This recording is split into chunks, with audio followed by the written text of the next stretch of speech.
Olá, meus queridos e amados irmãos, que a paz do nosso Senhor e Salvador Jesus esteja com você e também com a sua família. Vamos falar um pouquinho sobre um assunto que tem trazido grandes prejuízos para a obra de Deus em nosso país. O amor ao dinheiro, o amor às riquezas.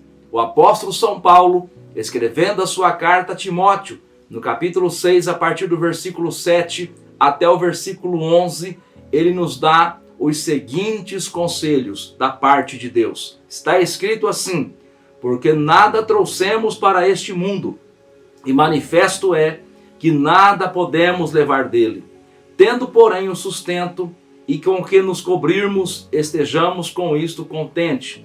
Mas os que querem ser ricos caem em tentação e em laço, e em muitas concupiscências loucas e nocivas, que submergem os homens na perdição e ruína. Porque o amor do dinheiro é a raiz de toda espécie de males, e nesta cobiça alguns se desviaram da fé e se transpassaram a si mesmo com muitas dores. Mas tu, ó homem de Deus, foge destas coisas e segue a justiça, a piedade, a fé, a caridade, a paciência e a mansidão. Louvado seja o nome do nosso Senhor e Salvador Jesus. Queridos irmãos, constantemente nós temos visto aí nos jornais, nas redes sociais, grandes escândalos envolvendo lideranças da igreja brasileira. Infelizmente, isto é uma praga que tem atingido todos os ministérios, sem exceção. Homens, mulheres, que por desconsiderar aquilo que a palavra de Deus nos diz, estão entrando por um caminho de cobiça, de avareza, de desejo, de paixões pelo dinheiro, pela riqueza, pelo poder, pelo status, e estão trazendo danos para a sua própria imagem, para as suas próprias reputações e também para a obra de Deus. Olha, a palavra do Senhor nosso Deus, ela é muito clara em respaldar o direito que o obreiro, aquela pessoa que faz a obra do Senhor Deus, tem de receber um salário. A Bíblia diz em 1 Timóteo capítulo 5, versículo 18, que digno é o obreiro do seu salário, mas o seu salário, nada mais, nada menos do que o seu salário. E aí é necessário a sensatez, é necessário um bom senso, porque não se deve imaginar que um obreiro que faz a obra do Senhor Deus em uma grande igreja é merecedor de um grande salário. Não, deve-se considerar a realidade local, deve-se considerar a média salarial das pessoas que vivem naquela comunidade, que vivem naquela cidade, naquela região, no país. Não pode haver uma diferença exorbitante entre a média que os trabalhadores da iniciativa privada ganham e que os obreiros recebem. Porque daí entra o problema que nós estamos presenciando na igreja brasileira.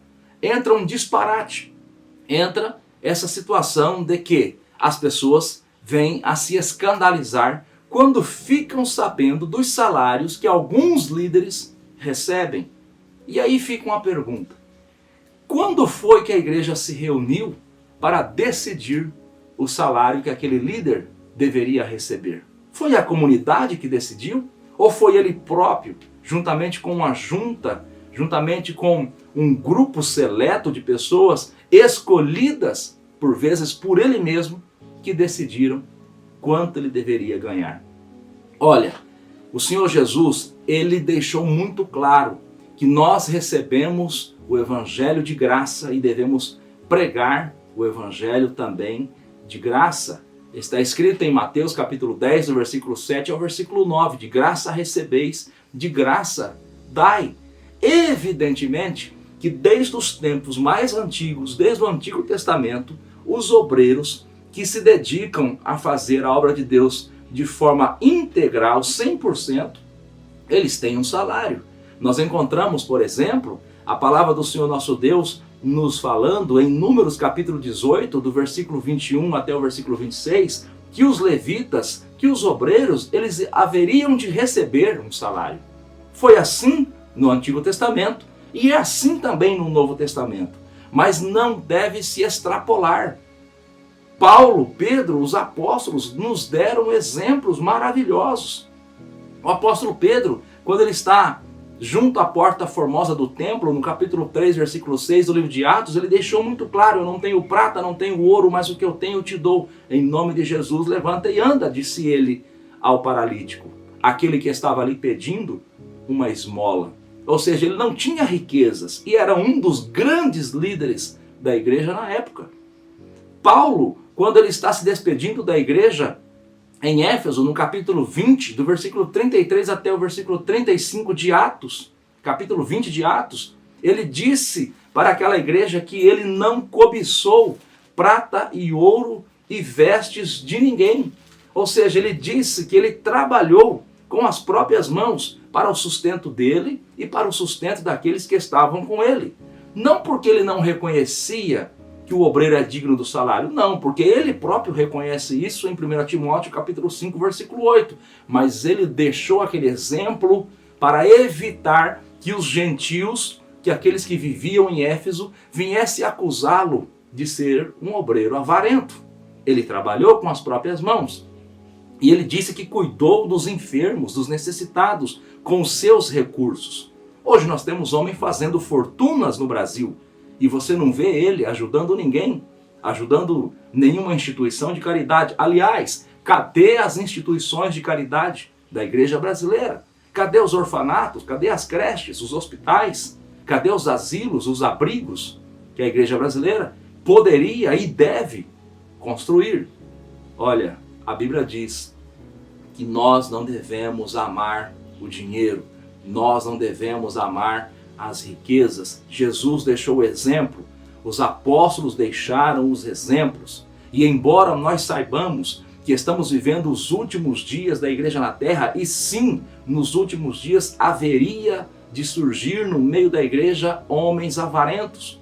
Porque o apóstolo São Pedro, escrevendo a sua segunda carta, no capítulo de número 2, versículo de número 3, ele diz assim: e por avareza farão de vós negócios, com palavras fingidas, sobre os quais já de largo tempo não será tardia a sentença, e a sua perdição não dormita. Ou seja, Pedro disse que no final dos tempos surgiriam homens que fariam da igreja negócios. E nós estamos vivendo este período. Estamos vendo aí os vários negócios acontecendo na cúpula das igrejas, na cúpula dos grandes ministérios. E aí, querido irmão que me assiste neste momento, o que nós devemos fazer? Devemos nos escandalizar e abandonar a obra de Deus? Devemos considerar os erros destes homens e esquecer daquele que nos salvou? De maneira nenhuma. De maneira nenhuma. Nós devemos reprovar atitudes erradas, porque a Bíblia Sagrada as reprova. Porém, o escritor aos Hebreus, no capítulo 12, versículo 2, ele diz que nós devemos olhar para Jesus, o autor e consumador da nossa fé, o qual, pelo gozo que lhe estava proposto, suportou a cruz, desprezando a afronta, e assentou-se à destra do trono de Deus. Não foram estes homens corruptos que estão escandalizando a obra de Deus que morreu por nós na cruz do Calvário.